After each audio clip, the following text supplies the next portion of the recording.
అండి ఇప్పుడు నేను మెత్తాళ్ళు కోడిగుడ్డు కర్రీ చేయబోతున్నానండి. మెత్తాళ్ళని బాగా ఒలిచి బాగా కడిగి పెట్టుకున్నాను, రెడీ చేసి పెట్టుకున్నానండి. కోడిగుడ్లు కూడా బాగా వేయించి పెట్టుకున్నాను అండి. దాంట్లో కావాల్సిన టమాటా, ఎర్రగడ్డ, చింతపండు కూడా రెడీ చేసుకున్నాను. ఆయిల్ పోసుకున్నానండి. ఇదండి ఎర్రగడ్డ వేసాను.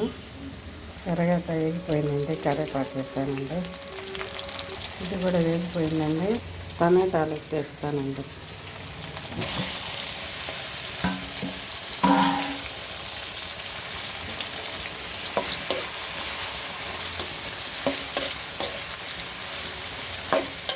టమాటా బాగా మగ్గిన తర్వాత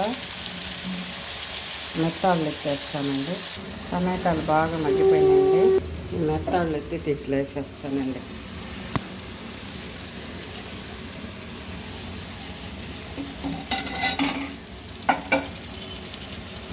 మెత్తాలను బాగా వేపుకుంటానండి.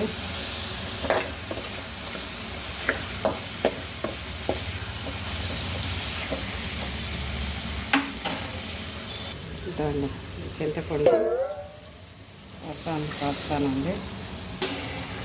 చాలా టేస్ట్గా ఉంటుందండి కర్రీ. ఇది మెత్తాళ్ళ కర్రీ.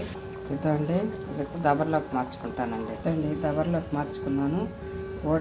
మెత్తాళ్ళు కానీ వడి చేపలు కానీ ఇవన్నీ చిక్కగా టమాటాలు ఎక్కువ వేసుకొని చేసుకుంటేనే టేస్ట్ ఉంటుందండి. మనకి ఎంత చిక్కగా కావాలన్నా కొంచెం చింతపండు ఎక్కువ వేసుకుంటే చికెన్ అవుతుంది, కొంచెం చింతపండు తక్కువ వేసుకుంటే పలసన అవుతుందండి. అంతేనండి తేడా. ఇవన్నీ చిక్కగా ఉంటేనే టేస్ట్ వస్తుంది. కోడిగుడ్లు వేయించి పెట్టుకున్నానండి. ఇవి ఎత్తి ఇంట్లో వేసేస్తున్నానండి.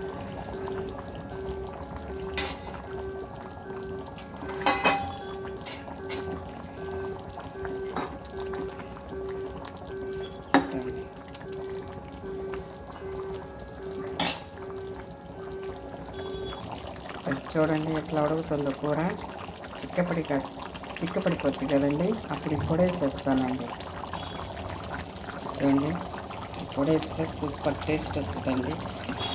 వేడి వేడి అన్నంలో ఈ కూర వేసుకొని తింటే ఉంటుందండి. బయట మంచి వర్షం పడేటప్పుడు ఈ కూర చేసుకొని తింటే వేడి వేడి అన్నంలో ఆ టేస్టే వేరండి.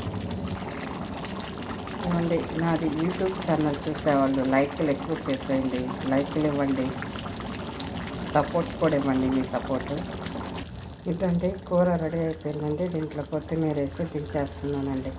నచ్చితే లైక్ చేయండి, షేర్ చేయండి.